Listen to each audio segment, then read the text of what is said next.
Well, good evening, everyone. Welcome back to the LCI Green Room. I'm Jacob Winograd, host of the Biblical Anarchy podcast here at the Libertarian Christian Institute, part of our Christians for Liberty network. Glad to be with you guys again live. It's been a little minute. I was sick last week, and then my daughter was sick, and so had to move some things around here, but I'm glad I was able to make it back for this stream tonight. Had it scheduled for a little bit. Excited to talk to tonight's guest. First, make sure that wherever you're watching to please subscribe to the channel if you haven't already. Wherever you're watching, we're streaming on YouTube and on X. And just to remind you to go to, where we had a really good end to last year in terms of fundraising, but we continue to push to continue expanding what we're doing here at the Libertarian Christian Institute. So if you want to support the show, support what we're doing, you can go to libertarianchristians.com/donate. Like I have there at the bottom ticker. Also recommend, if you guys want, I'm enjoying a drink tonight. These Biblical Anarchy little whiskey glasses, or rock glasses as they're called. And there's actually one for each one of our shows, so you can go check those out. Lots of other good merchandise there. Support the show, share your LCI swag around. So tonight's guest is someone who, this will be our first time talking, but I've known about him for a while, including an infamous debate he did with the one and only Dave Smith, and we'll get into that at some point. But it is the executive director of the Free State Project and someone who's been involved in politics, in the Liberty Movement, in the GOP up there in New Hampshire for a while, Eric Brakey. Eric, thanks for joining the show tonight. Thanks for being here. How are you doing? I'm doing well, Jacob. It's good to talk with you for the first time. Thank you for having me on. Yeah, of course. So you've been, I think my audience probably knows who you are for the most part.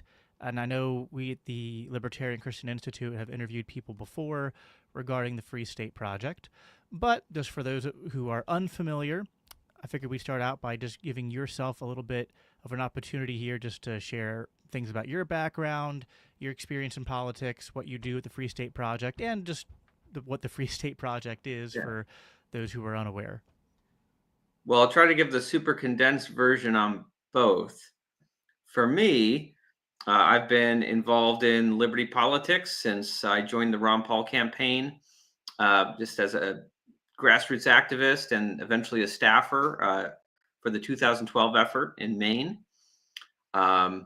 After that, I ran for state senate in the state of Maine 2 years later, and I ultimately won and served 3 terms, passed a number of laws that people know me for, including constitutional carry.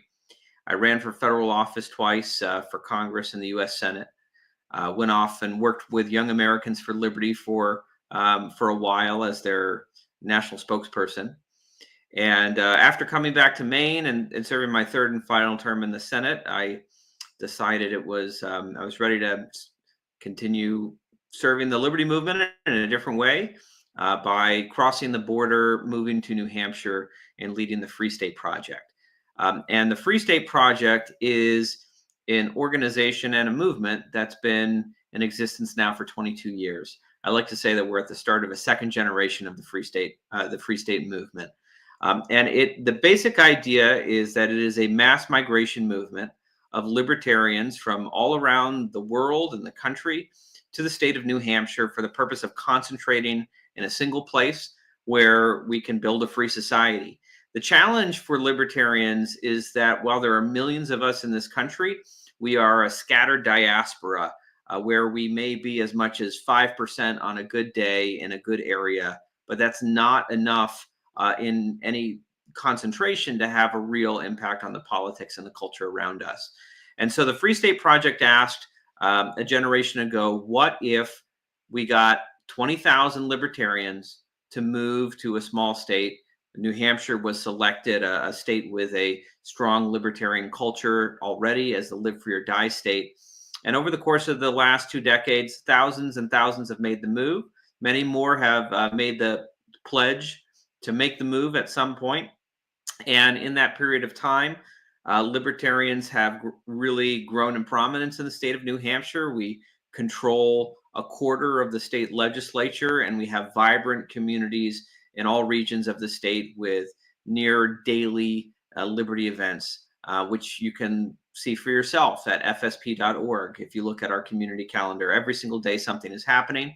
And of course, we also are known for our, we have several very large events that we personally host at the Free State Project that are coming up very soon, actually, every single year. This April 25th and 26th, we have the New Hampshire Liberty Forum taking place in Concord, New Hampshire. We have several keynote speakers that, and we're booking even more as we talk about. We're really looking forward to welcoming Jeff Deist, who was the former president of the Mises Institute and the last chief of staff for Ron Paul. Now he's working over at Monetary Metals.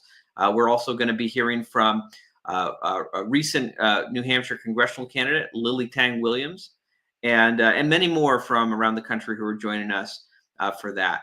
And then in June, the 16th through the 22nd, we're also having our 22nd annual Porcupine Freedom Festival, which many have called the Libertarian Burning Man. But I will also note for your audience that in recent years, it's become much more a family-friendly freedom festival. We have a lot of programs for folks of all ages and families, and I'm happy to talk more with you about that. But that's the Free State Project. We are working every single day to reach out to the libertarian diaspora out there, let people know about what we're building, and inviting people to come and visit to see what's here and consider whether or not they would like to move and join the fastest growing libertarian society in the world. So yeah, there's a lot there, and we can definitely there's a lot that I want to talk to you about. I want to start by focusing more on the Free State Project, because I think for those who haven't heard of it, my audience, I think, is mostly libertarians, but I have some people who are, kind of on the outside of the liberty movement looking in. So when they hear about this idea of like concentration, I think there's some common questions that come up in response to that in terms of what the I guess the long-term vision of that is. And so when you're trying to recruit people to come in, like what are the strategies that, other than just like, in a generic sense, having more libertarians helps with anything you're going to do, but what are some of the specific strategies that the Free State Project has tried to implement as concentration increases? And like, what are some things that would be easier to do as you guys continue to grow? Like what's that kind of recruiting pitch? Like, I know like you've had some political successes before. What are some things that are on the horizon that, like, if you guys go from where you're at now to like you get, another, 10,000 libertarians in, that would suddenly be more achievable? So what's those kind of like short to long-term aspirations? Well, I mean, I think the ways to measure success are kind of in two arenas, which is politics and culture. And in politics, sometimes it's a little bit easier to measure because you can point to very clear, measurable, tangible gains, like liberty laws that have been passed over the years. New Hampshire was among the first to pass constitutional carry. New Hampshire is now leading the way on school choice legislation. One of the first states to implement this kind of the education savings account model. New Hampshire is leading the way on defend the guard legislation to nullify unconstitutional federal wars. New Hampshire was had the first lower chamber in the country to pass that legislation, and now it's gaining momentum in many, many more states. So the value prospect from a political and policy perspective is we can take libertarian ideas that have only ever existed before, perhaps in white papers that someone theorized, but never had any practical path to getting implemented. I mean, look at Milton Friedman and school choice. Like Milton Friedman Milton Friedman was talking about school choice like back in the 70s, and it never got anywhere until you started seeing movement in states like New Hampshire in the post-COVID era, really moving the ball forward. So that's a value prospect, and that's something we can measure, right? We can see the laws that are passed. We can see that we have 98 Liberty legislators elected. We have a Free Stater who is the Republican majority leader in the House of Representatives. And I expect to see that to continue to grow over the next 10 years as more people come. Sometimes New Hampshire gets, I think, a false reputation as a blue state because in terms of federal races. People see, oh, it went for Kamala Harris, and the federal delegation is Democrat. But it should be very clear that on the state level, it's the exact opposite results that we're seeing. Republicans have 2/3 control of the Senate and a strong majority in the House, Republican governorship, and the Liberty Caucus within the Republican coalition is growing stronger and stronger every election cycle. So I expect to see that to continue to grow, and I expect to see over the next 10 years, we're going to start to see some of those congressional seats start to flip. And of course, ideally, I'd like to see Liberty Republicans take those roles, not just less bad Republicans. But focusing totally on the politics does kind of miss one of the most unique value prospects of New Hampshire and what's being built here is the community itself, the culture, the simple fact that you can come and build basically whatever you want in community with other libertarians in a way that has really only been possible in the past online. We have online communities that form for libertarians in the internet age, but here we can have actual real physical communities. I mean, I love the fact that since I've come to New Hampshire, I get to do, we're not just sitting around talking about Murray Rothbard, right? I mean, some people are doing that. They love that. But we get to have, we have libertarian clubhouses here where we host stand-up comedy nights. We bring in comedians like Robbie the Fire Bernstein every single year. We have a lot of the women have put together like knit and bitch groups, and there's rucking groups, and I threw together like a theater group, like whatever your interest is, whether it's whatever it may be, you can do that in real life with people who won't snitch on you to the government the next time there's a COVID pandemic. Right? You don't have to be isolated and alone during these times of peak tyranny, because you'll have a really strong network of principled people that you're in community with that are ready to fight back against tyranny and stand up for everyone's freedoms. So that's the real value prospect. I think we saw that especially prominent during COVID when, all across the country, people were isolated and alone. But in New Hampshire, people never had to obey these illegal mandates, and there wasn't social pressure around them to do so. I'm curious. You brought up a point which I've heard before, but I've never heard an explanation for. Why is it that the dichotomy of at the state level it's more Republican, but at the federal level it's more Democrat? Is there a specific reason? Is that like the way the districts are drawn, or I'm just curious what makes that so? Yeah. I don't know if it has much to do with the districts. I'm sure the districts could be drawn in such a way that you had one much stronger Republican district and one more concentrated Democrat district. From what I can tell, and I am personally still new to New Hampshire, but I come from Maine, which is somewhat similar culturally, and there are a lot of people, I think, in kind of northern New England who really pride themselves on being independent in the sense that they're vote splitters. They don't just vote for one party straight ticket, and they really like to feel like they are giving both parties a chance.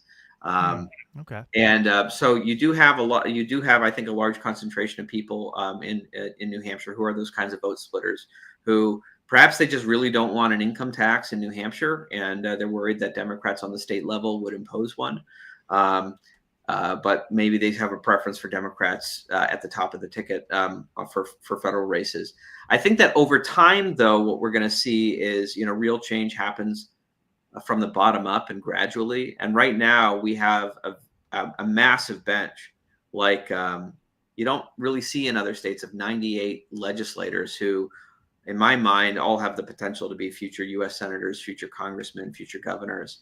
But I will say that I think this maybe feeds into kind of the larger conversation of strategy in the libertarian movement. When it comes to state versus federal races, the liberty movement in general always has more of a competitive advantage in state races, because we're not the ones who come from the power establishment with access to money printing machines. And that's literally the advantage that the federal government has in federal races, where so much counts on money. And that's certainly what we've seen, like in the race between Lily Tang Williams in New Hampshire, and now Congresswoman Goodlander, who's married to Jake Sullivan, who was a foreign policy guy in the Biden administration. In those races, those huge races, you need a lot of money. But in the more local races, state legislative races, you need candidates, you need a lot of candidates, and you need shoe leather. And if you have those, those are things that money can't quite buy. And that's where we have a real advantage, not just in New Hampshire, but in all states where you have an accessible state legislature. So that's where I think the real Achilles heel of the empire is in the state legislatures. And New Hampshire is, I think, really demonstrating and leading on how that model works. What would you say to some libertarians who, think that this is, I guess, somewhat of a leading question, but I'll ask it anyway. They see positive things happening in the current administration, and despite the fact that Trump might be bad on some things related to Israel, tariffs, and some other stuff, Elon Musk and Doge, and heck, they're saying let's get Ron Paul to audit the Fed. I mean, it's almost like feels like a libertarian fever dream sometimes logging on to Twitter these days and seeing what is being talked about at the federal level. There's been a lot of talk in the liberty movement over the years about how there's this emphasis on state and local, which is sort of what you've alluded to. Maybe some libertarians are thinking now with recent events that, well, maybe there is more opportunity for federal wins than had been previously anticipated or judged. So what are your thoughts on that? Do you have some optimism towards the federal level, or do you think that this is more of like a little blip in terms of we're getting a little bit of a reprieve or a little bit of some it's a little bit of fool's gold, but it's going to dry up at some point and things will kind of revert back to the status quo? So I would say I have perhaps more optimism about the federal level than I've had in quite a while. But still, at the end of the day, whatever good comes out of change in Washington, D.C., the states are the foundation of our constitutional system. And if it almost seems to me like if we are focusing our time and energy on change on the federal level before we've fixed things in our own states, then we are what is it Jordan Peterson says, right? You got to make your bed, right?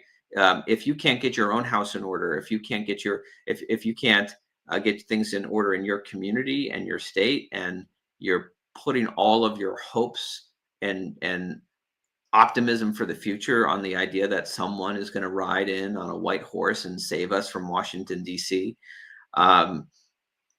Maybe like you get that once in a millennium happenstance where something happens, but ultimately I think even if Ron Paul had captured the White House and was working to institute kind of the radical changes we would like to see, if you did not have the building blocks of this system reinforcing that, those changes would, right? It's like sand on the beach. The tides of corruption will come back and wash it all away. So we do have to really work to bolster the power of state legislatures, not secede more power to the federal government, and we've got to get liberty people in the state legislatures. That's really the and that will always be where we have a competitive advantage over Congress. In terms of the cultural change, one potential objection or concern I can imagine some people having, especially if they've paid attention to the liberty movement to any degree, is that libertarians seem to be a very fractious people, and we're constantly fighting each other, whether that's within the Libertarian Party or not. So maybe there's some worry that maybe concentration sounds good on theory, but then we're just going to have all that infighting, but just more on a local level, right? And I mean, just from the outside looking in, I've noticed there's been a few instances of drama over the last year or two. in terms of stuff related to the Libertarian Party New Hampshire and the Free State Project and just things there. It might not be any worse than it is anywhere else. But what would you say to that? To just the general, not just in New Hampshire, but just the state of the movement in terms of its ability for people to, I don't know, remember who the real enemy is, which is generally not other libertarians. I would say you would be surprised to see how much people actually get along when they're in person in the same physical space. And I will say, for a lot of the personalities that you see, like even folks from New Hampshire that you see going at it against each other on social media, when we're all together at a new mover party, welcoming new movers at the Quill Liberty Clubhouse in Manchester, New Hampshire, you don't see any of that. People are just enjoying community. They're enjoying a potluck. They're welcoming new people, and I think that right. If you just see what's on social media, you're really getting a very partial view of things, because social media, it's like, I don't know. We're all it's, what do they say, that we didn't develop with social media, right? We're still very much like very uncivilized. Our brains are not wired for social media. We don't see the people on social media as people in a concrete way. They're an abstraction. The reptile part of our brain just doesn't get it, and so we can be so much crueler and say things to people that we would never say to them in person.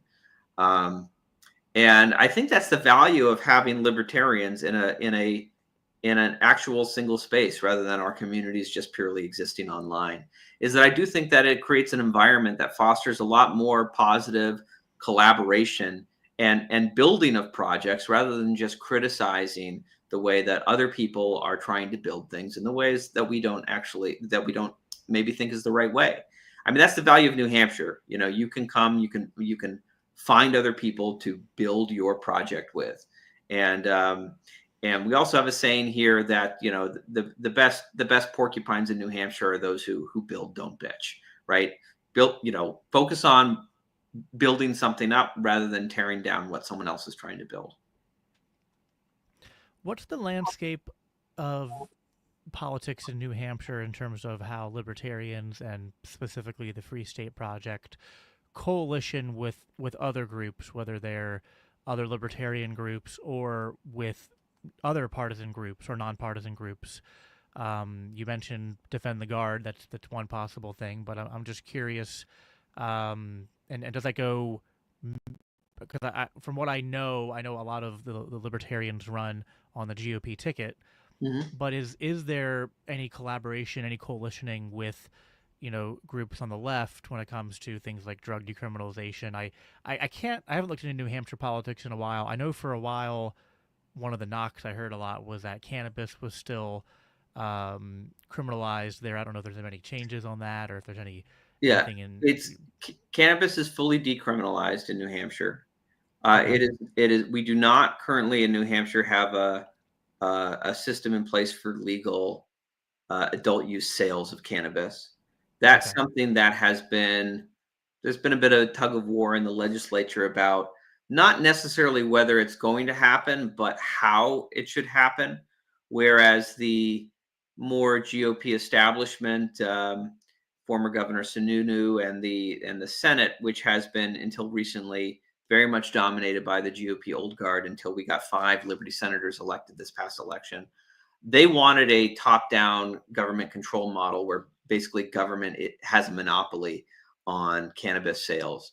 Whereas the more libertarians controlled House of Representatives wanted a model that was actually very much like the models that I helped establish during my time in the Maine State Senate, with a much more market-based model where small businesses can open. It's not just a bunch of licenses being handed out to a few monopolists.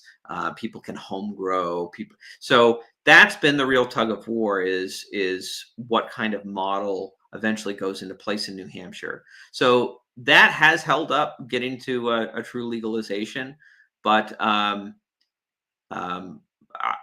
think that's something that will be worked out over time. I will say, some other states like Maine, for example, and I think a lot of states where you've seen full legalization of cannabis, it often happened by referendum, and then the legislature is forced to figure out how they're going to follow the will of the people in that. One of the double-edged swords of New Hampshire is that we don't have a referendum process, which is a challenge when it comes to like trying to get something like cannabis legalization through.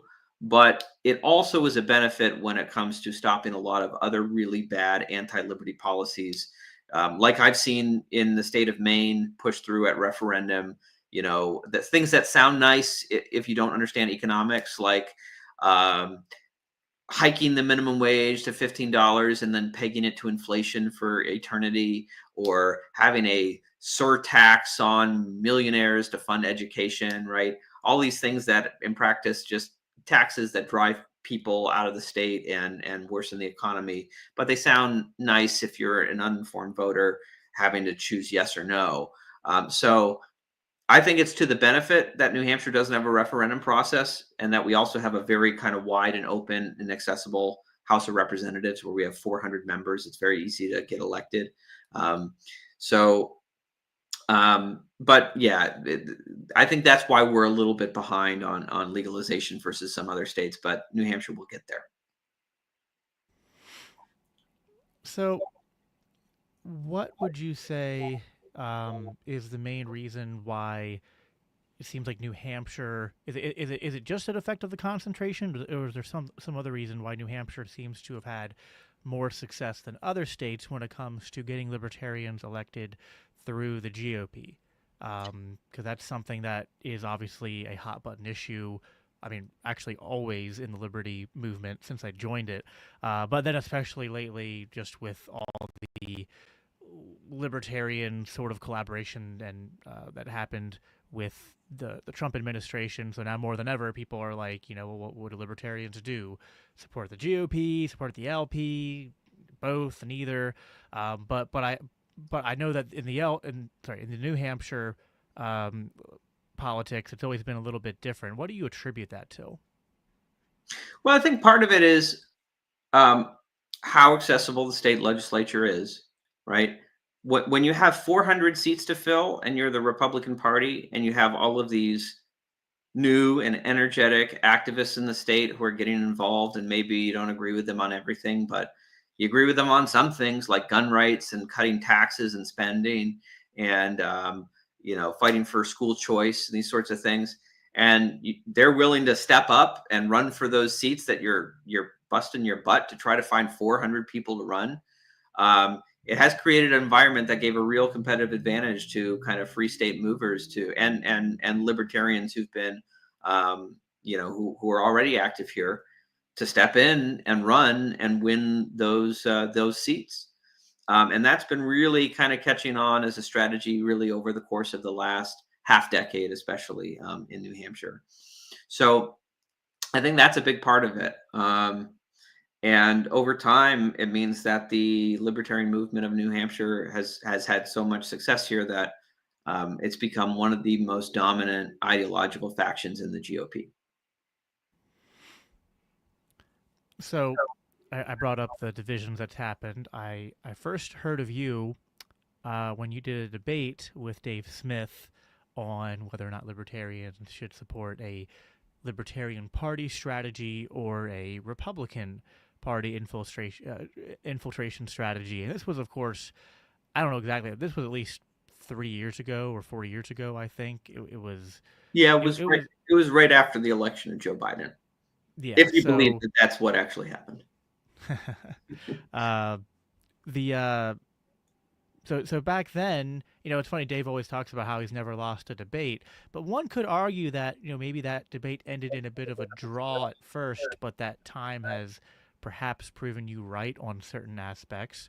Although I think it's a little bit complicated. But for those who haven't watched the debate and just maybe who just to reintroduce the sort of basic arguments, why do you think that a GOP strategy makes more sense for libertarians who want to be involved politically, or when they're considering who they're going to vote for? Are there any caveats to that? Any exceptions? For like people living in blue states who haven't yet decided to move to New Hampshire. So what are your thoughts on all that? Yeah. Well, first of all, I will say, in regards to that debate, I do think that I think as time goes on, Dave certainly admits that there were many things that he will concede that I was right on in that debate over time. But I think that my position has also softened a little bit too, and I think that there are some things that, looking at how the Mises Caucus strategy played out over the last 4 years, I think there are some things I would concede that Dave was right about. Um, what I really liked about the Mises Caucus when they did take over the Libertarian Party is that for the first time, it seemed to be there was a faction in control of the LP that wasn't actively hostile to liberty Republicans and saw the opportunity for us to have our strategies not be mutually exclusive.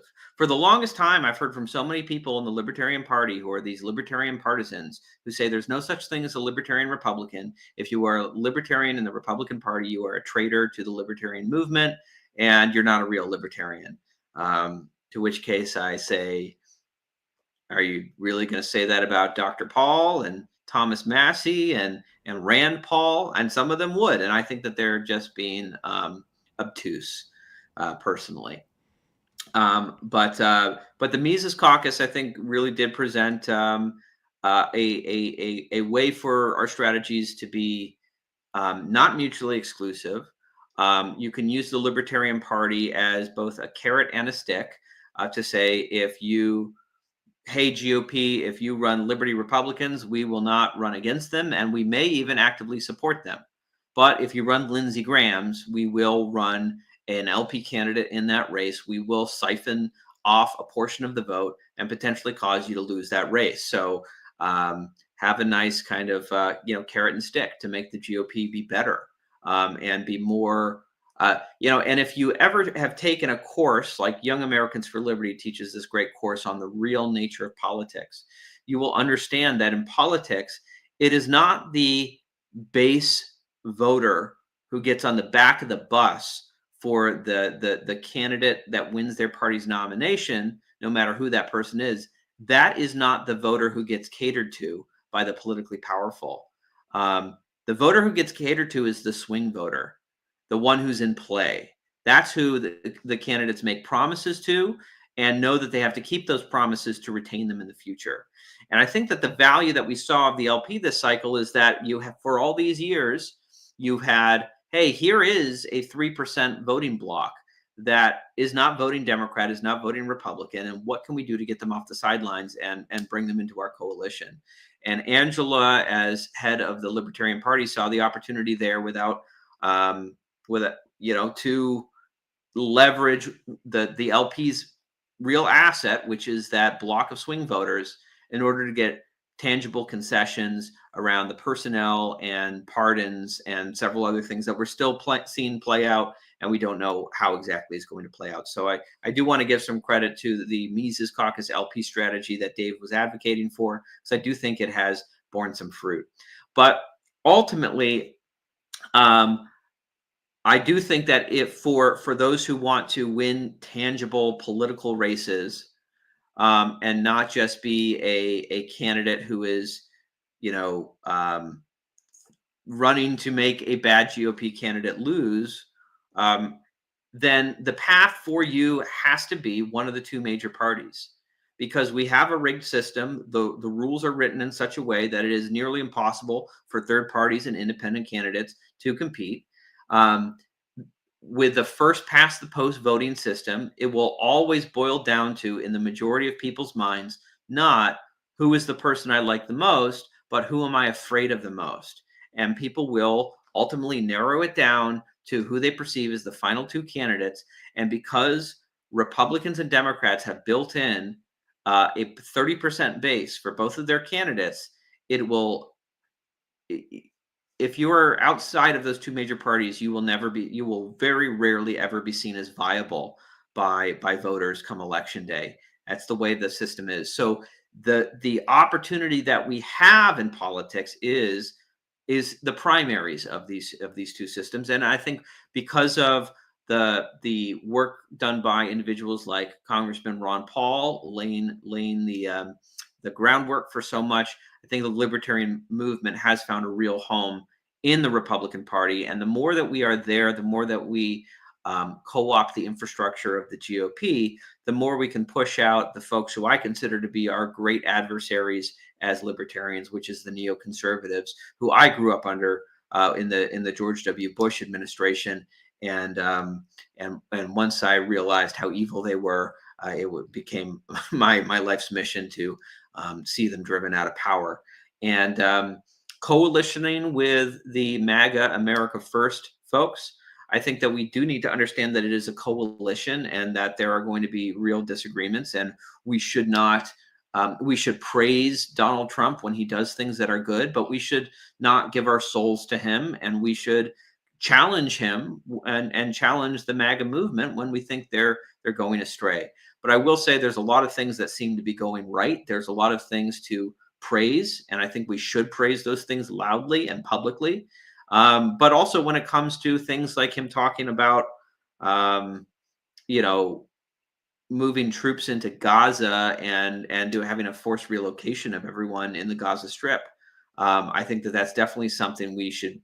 I don't know for certain if that's a bargaining tactic or if he's playing 4D chess or if he sincerely means that. But either way, I do think that that's a moment where we do need to speak up and say this is not, pardon the pun, but this is not kosher. This is not something that we are going to stand behind and say is the right way to go.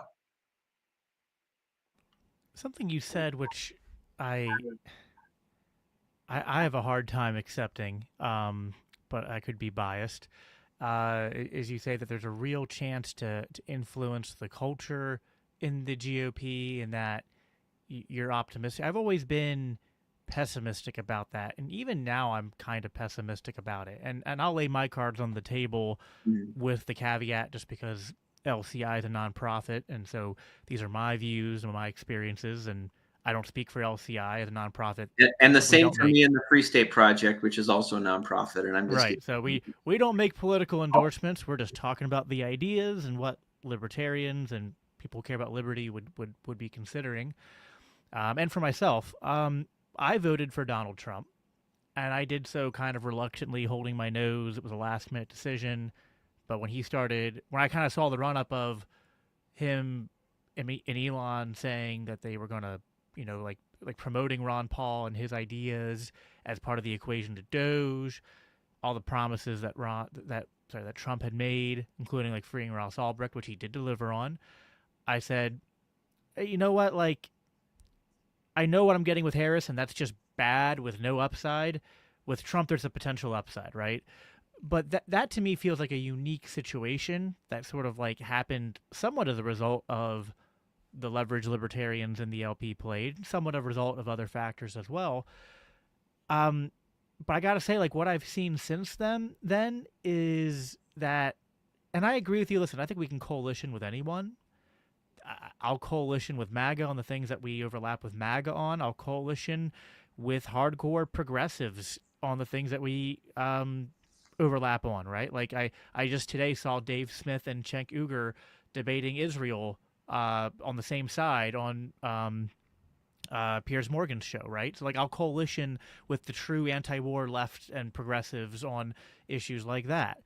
Um, so I'm all for that, but I'm still very pessimistic, and maybe New Hampshire is like a special case. But when I see most of the Republican Party, I mean, you have the neocon sort of boomer establishment still there, and MAGA, although maybe it's better on some things, I view them as being so bad on other things, and also there's still a very strong cult of personality around Trump that I'm very skeptical that libertarians are a minority everywhere except maybe someday in New Hampshire, and it feels like we can't even get like our breed of libertarian. Like I'm sure you and I probably agree Yeah. on 99.9% of things.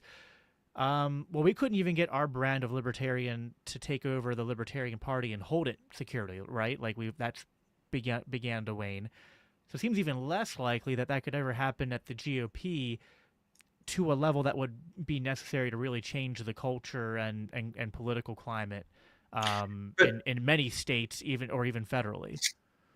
Well, here's what I would say is that it is happening to the GOP, but if you're just looking at the federal level, you're going to miss it, right?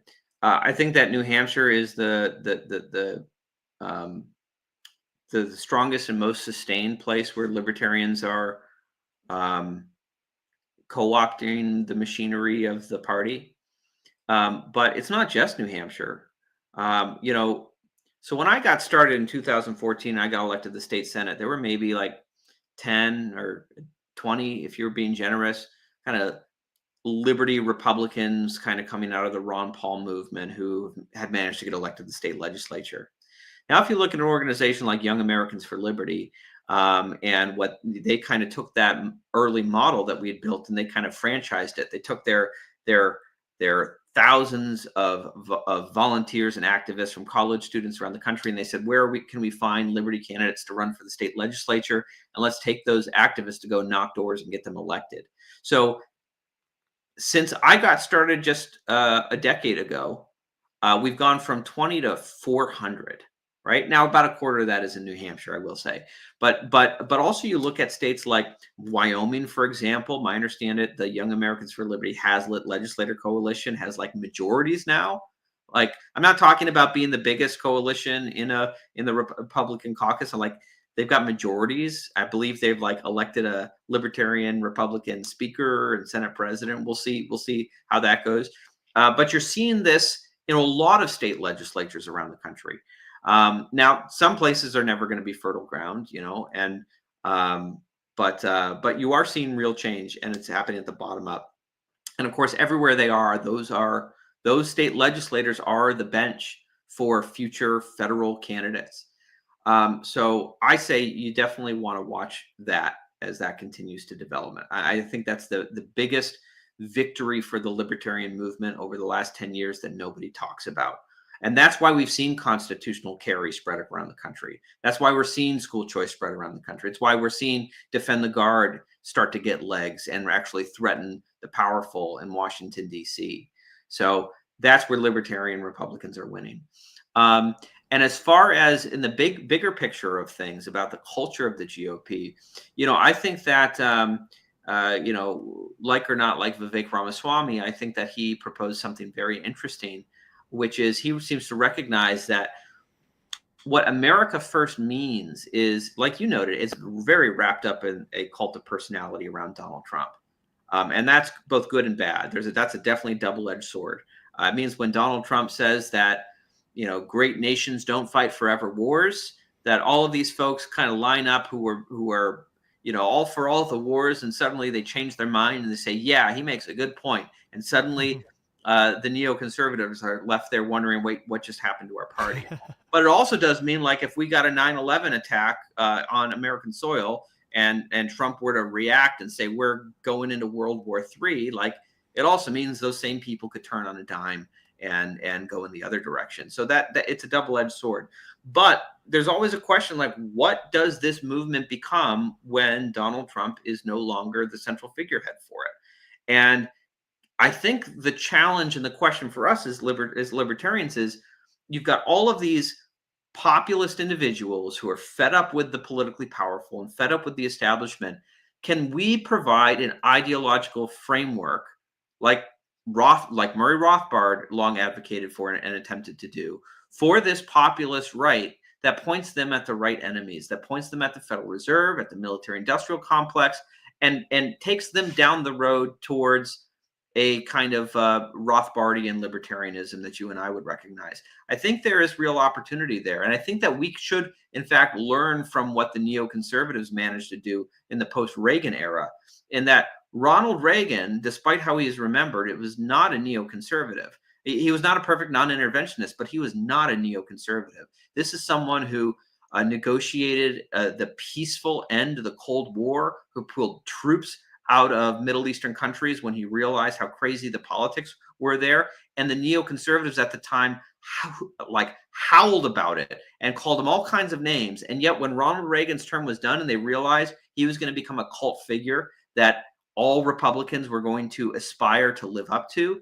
They said, how can we rewrite the history of this man to make him a neoconservative? And so that every time someone questions a war, we say, that's not what Ronald Reagan would have done. Ronald Reagan would have been tough and he would have invaded Iraq. And they completely perverted his legacy because they recognize the power of him as a symbol. Well, that's what Donald Trump has become. And I do think that that we do have to be in the conversation, helping to shape the potential of this populist movement as it goes into its next form. So I know that what Vivek Ramaswamy has advocated for, and I think it's a very interesting perspective thing to do, and I think it's worthwhile. Yeah, I know Vivek's kind of said, I think his own way of putting it was like a libertarian nationalist alliance. And I mean, I have cognitive dissonance on that, because on one hand, yes, I want to see things where, like, it does seem like there are some areas of agreement with the populist right, that there could be real room for progress on those areas. But I just have a little bit of wariness too, because like sometimes it's like, maybe you're agreeing with me on certain policy prescriptions, but I'm worried you're doing it for the wrong reasons. Like, and this is tough. So like, listen, I think you've probably experienced this as a Ron Paul libertarian, that a lot of critics of the Mises school, the Ron Paul school were smeared as racists and bigots and transphobe and all that, from the woke left, or even from, I don't know what to call them, certain libertarians who have a certain cultural persuasion that's different than ours, perhaps, and that's frustrating. So I'm very resistant to kind of like then invoke those words of like racism and bigot and things like that. But I can't help but notice that among the populist right, there is, and I don't know, it's hard to gauge right how big, but they're certainly very loud and growing in prevalence. A certain portion of the populist right is very nativist, is very isolationist, which means that, yeah, they're kind of anti-war, but that isolationist tendency leads towards a lot of other things that aren't good. And they're nationalists, so like, yeah, they might be kind of against an American empire and against globalism and things like that, but they're kind of then like, okay, once we get everything back here, then we're just going to have, a nationalist totalitarianism as opposed to a globalist one. So I don't know. I'm a little wary of like, it's like I'm willing to coalition on issues, but then when it starts to be like, well, now we're going to be part of the same political party, I'm just worried about, like, and I'll use a Christian language here, I'm worried about becoming unequally yoked. And that would be my concern if I were to move, because I've been more on the Mises Caucus LP side in terms of my political involvement for a while. And my worry is to try it the other way with what I'm seeing. I'm a little concerned about those things I see. So what do you see the same things? Do you see it differently? And what are your thoughts on that? Well, I think a few things I would say. On the road to decentralization, there are many stops on the train. And it used to be that the fight in America was between the states' rights folks and the nationalism. I mean, that was the central debate at the Constitutional Convention, right? But we've gone far beyond nationalism as we operate a global military empire and banking empire all around the world. I'm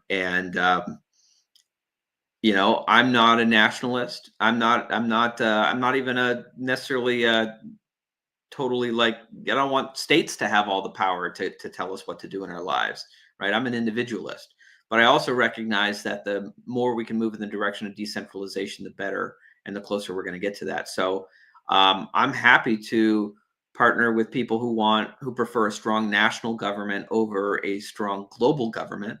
But I also know that once we manage to dismantle that global government and restore power back to the nation state, the next stage of the fight is going to be to restore the power of state governments to decentralize power further. But even that's maybe not even the right way to say it, because it's not like the fight for restoring power to the state stops, or we're not pursuing that while we are while we are fighting global government. I mean, we are in fact doing that all around the country in the state legislatures. That's why it's so important that libertarians capture the state legislatures, because that's where we can exercise the 10th Amendment to nullify unconstitutional federal power structures, and globalist power structures. So I know that New Hampshire just passed something about getting out of the WHO, backing up things there, so that we can fight global government and national government from the state level. And you know, I will say, pushing at the globalist neoconservatives potentially does kind of set the stage for a future conflict between kind of the more nationalist folks and the libertarians in the coalition. Um, but that I'm sure that will happen. In politics, there are no permanent friends and there are no permanent enemies. Yeah. Well, I have one more big question, and then we'll kind of do a few quick ones here to wrap up. But on that note, something, I feel like these are good discussions to have. There's always going to be libertarians, I think, who go the GOP route and some who go the LP route. And I agree with your sentiment that we can kind of have these discussions, disagreements, but still kind of say, hey, this doesn't have to be zero sum. We can, try to be, hopefully a rising tide raises all ships, and we can find ways to collaborate from different camps of the movement and political action. But there are libertarians who just besmirch the idea of political engagement and activism at all. And I tend to be more of I think the political component is important, but I want to raise the question to you. What do you say to the libertarians, the agorists, the I mean, I'm an ANCAP, but there are hardcore anarchists who just say that any involvement, voting, running for office, or all that, it's a fool's errand. It's not going to make a difference at all, and they think the solution is more just entirely cultural, building counter institutions. So what do you say to that? Is there a Yeah. sliver of truth there? Do you think, and how much is the political component of the fight for liberty important in your estimation? Well, I would say that those who say that it makes no difference whatsoever are, I feel like they're got their head buried in the sand. I mean, just look around us. Um, Everything we went through in COVID, the difference between having governors and legislators who were standing up for our rights versus the ones who were bowing down to authority. I think it makes a big difference. And um, certainly, if you are pinning your hopes on changing Washington D.C., then yeah, I think that history tells us that it might be valid to say that maybe that is a hopeless cause, though you will get some exciting, tumultuous moments like we're in right now as we watch Doge slash the bureaucracy. But ultimately, if you're looking at the state level and what can be done there, and you're still acknowledging that no difference, it makes no difference, I think you're just not seeing clearly. At the same time, however, I respect that the political path is just one path to advocate for liberty. I would certainly hope that everyone who it can vote and has the opportunity to do so, if there's a liberty candidate running, you will at very least cast your ballot for them. But if your path is to build homeschooling networks or homesteading networks or parallel monetary systems like people have done since the end of the Ron Paul campaign with Bitcoin and cryptocurrency, clearly those have demonstrated to be effective paths to promote real tangible liberty in the real world as well. So I'm not going to stand around and say, the way that I did it, running for office and fighting for legislative policy, is the only way. But I will say it is one way, and I have tremendous respect for those who have found their own paths. Certainly, if we only sat around for the last, uh, um, 12 years trying to hold the Federal Reserve accountable by getting Audit the Fed passed in Congress, if that was the only thing that we tried, we would be nowhere on that today. But instead, a lot of people went out and they built the Bitcoin network, and now they've actually built systems that can challenge the central bankers, and they did that through non-political paths. I mean, I guess it's political in a sense, but not the direct political path. And so that needs to be commended and respected, and I respect however people try to advance the ball on liberty. Yeah, no, I agree. All right, so do a couple rapid fire questions here to wrap up. So, what's one piece of advice you want to give for libertarians who are running for office, whether they're running GOP or LP? Know what your goal is. And if your goal is to win that office, uh, you need to look at political parties as vehicles, not something that you're tying your soul to. Use the car that is going to most effectively get you where you want to go. And for most of the time, if you are in a viable district, that's going to be one of the two major parties. It's going to be most likely the Republican Party, maybe in rare circumstance, it's the Democratic Party. But those are the vehicles that are going to get you there. But then beyond that, the two basic things: knock on doors and raise money. Those are the two things you need to do. If you're running for local office, knock on doors, meet directly with your potential constituents, listen to what their concerns are, and talk with them about how liberty-based solutions can overcome those challenges better than statist solutions. But listen to what they're telling you and what challenges they see. And then raise the money. Talk to your friends and family and folks who believe in your cause, and make sure you can communicate with the voters. That's how you win.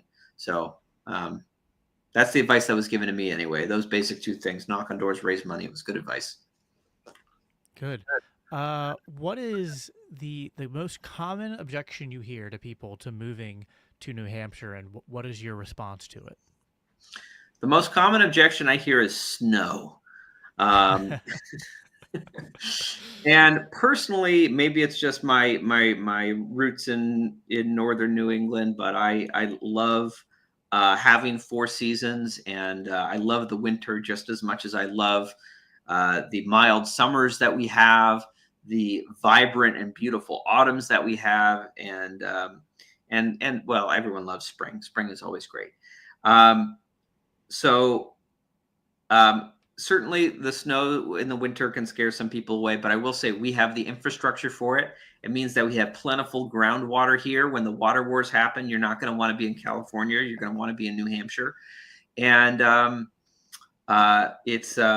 anyway, it's a wonderful place. I would encourage people, really consider, if you're not ready to make the move. We don't expect someone to just hear this interview and decide, that's it, I'm moving to New Hampshire. That's a very big change.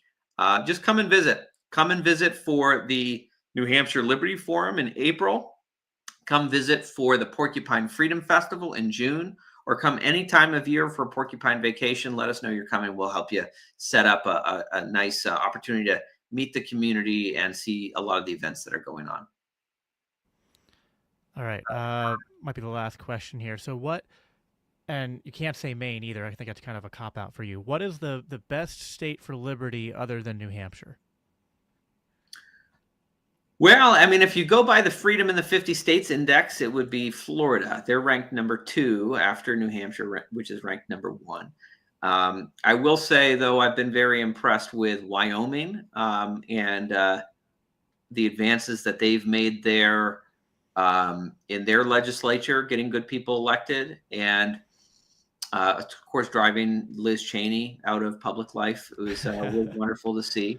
And also, I think Wyoming, much like New Hampshire, has been a really pioneering state when it comes to cryptocurrency and Bitcoin. So I have a lot of respect for what's happening in Wyoming. Yeah. Any chance, kind of a follow up to that? Any chance there's going to be a like a joint Free State Project or Free State Project 2.0 in any of those states in the future, or? No, I don't think so, because the whole point of a concentration strategy is you got to pick one place and you got to concentrate there.